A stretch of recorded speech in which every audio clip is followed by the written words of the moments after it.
Hello everyone, welcome to Fin Street. आज की video में हम बात करेंगे इंडिया बैन्स क्रिप्टो के बारे में।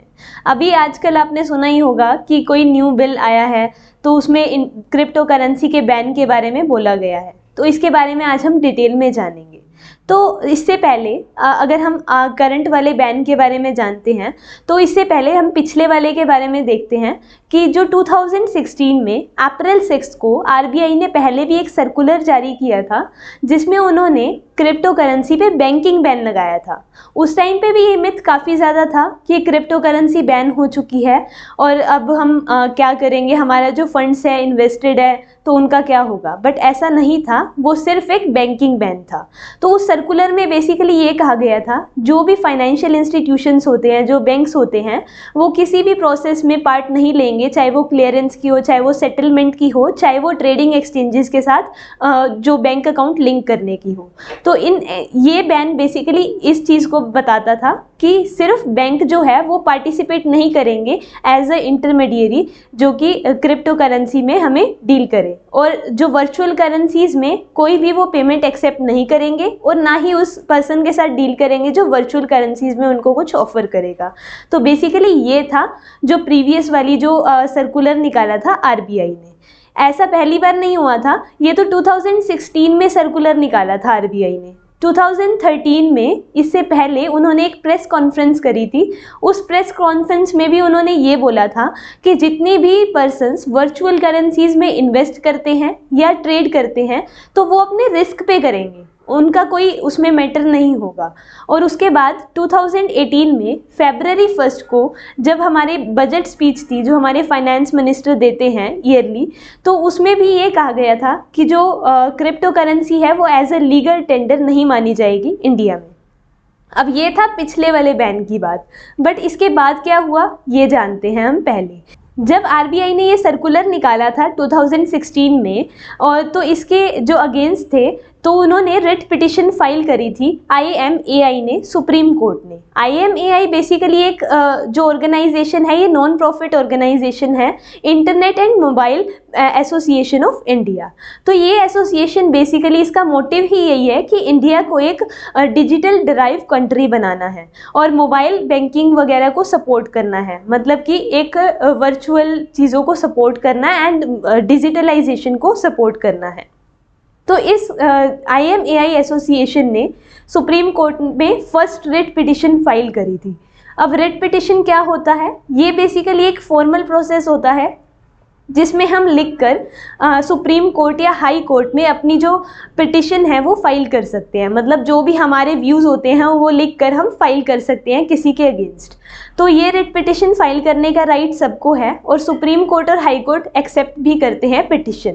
उसके बाद सेकंड जो रिट पिटिशन फाइल करी थी क्रिप्टो के जो फेवर में, वो करी थी जो क्रिप्टो करेंसी के जो एक्सचेंजेस के जो ओनर्स हैं, जो उसके फाउंडर्स हैं और जो उसके जो ह्यूज इन्वेस्टर्स हैं और जो ट्रेडर्स हैं उसके बड़े बड़े, तो उन्होंने करी थी।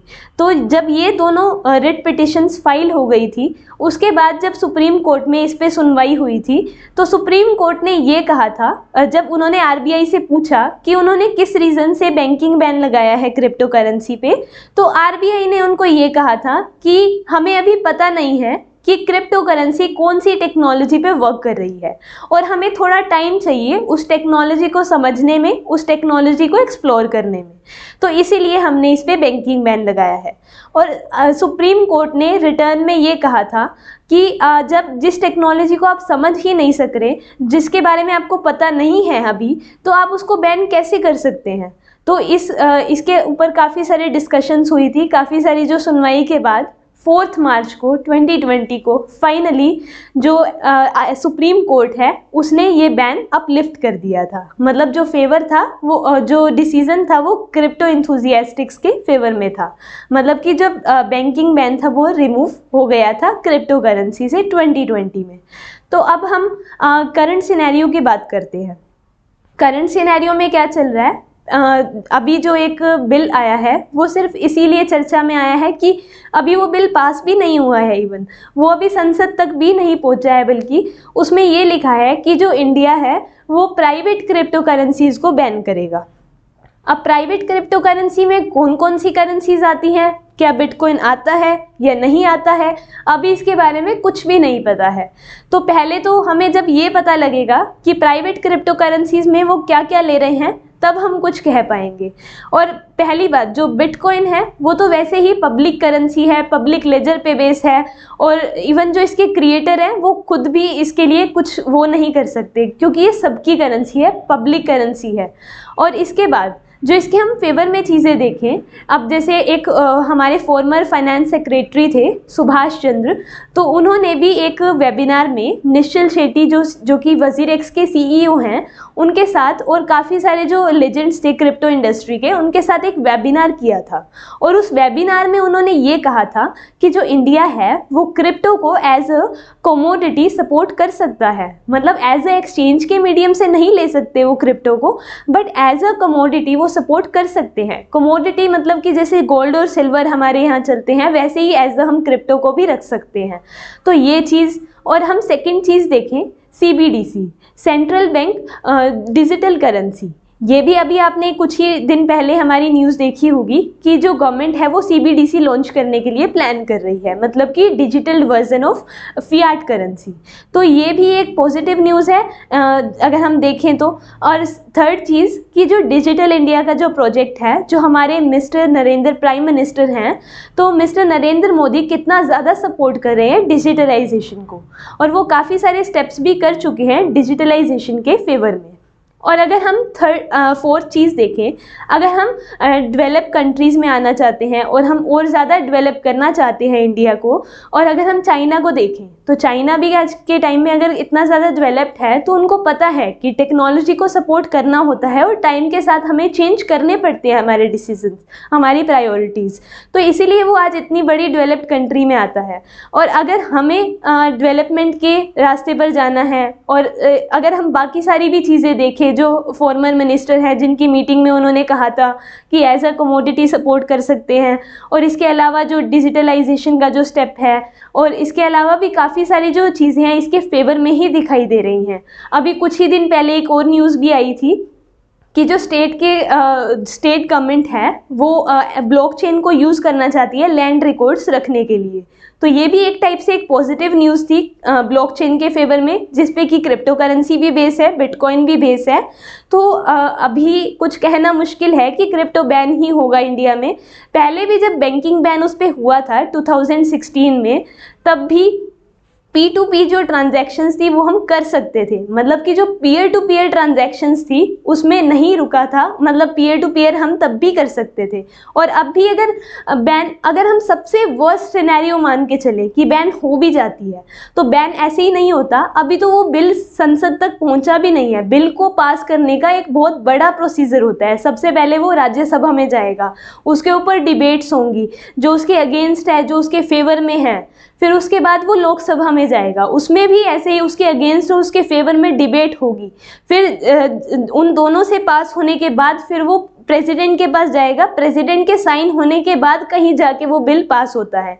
तो आप समझ ही सकते हैं कितनी बड़ी प्रोसेस है एक बिल को पास करने की। और ऊपर से इस जो बजट में 20 बिल आए हैं, और उस 20 बिल में से इस बिल का जो नंबर है वो 12th नंबर पे है। तो आप समझ ही सकते हैं कि एक एक करके अगर बिल जाएगा, और एक बिल को पास होने में भी कितना टाइम लग जाता है। तो ये वाला बिल एक तो प्रेजेंट होना भी काफ़ी इसका मुश्किल है कि संसद में ये प्रेजेंट भी हो पाए, तो पास होना तो काफ़ी दूर की बात है अभी। और अगर हो भी जाता है in the worst case scenario, तो हमें कुछ एक टाइम दिया जाएगा कि हमारी एसेट्स को हम इन कैश कर लें, उनको वापस ले लें हम। पहली बात तो अगर हम खुद ही समझें हमारे प्रीवियस वाले बैन से भी, इस वाले बैन से भी, और करंटली जो आजकल न्यूज़ चल रही हैं उससे भी हम समझें, तो ये बैन तो इम्पॉसिबल ही लग रहा है। और अगर हम सारे जो डेटा के अकॉर्डिंग देखेंगे तो ये बैन होने के चांसेस बहुत ही ज़्यादा कम है। और अभी तो हमें ये भी नहीं पता कि प्राइवेट क्रिप्टो करेंसी में वो कौन सी क्रिप्टो करेंसी को ऐड करके चल रहे हैं। तो अभी इस बजट के बारे में और इस बिल के बारे में जो भी अपडेट्स होंगे हम आपको टाइमली अपडेट करते रहेंगे। तो आप अभी डरिए मत कि आपकी जो क्रिप्टो करेंसी है वो बैन हो जाएगी, आपकी जो इन्वेस्टमेंट्स हैं वो ख़त्म हो जाएंगे, ऐसा कुछ नहीं होने वाला है।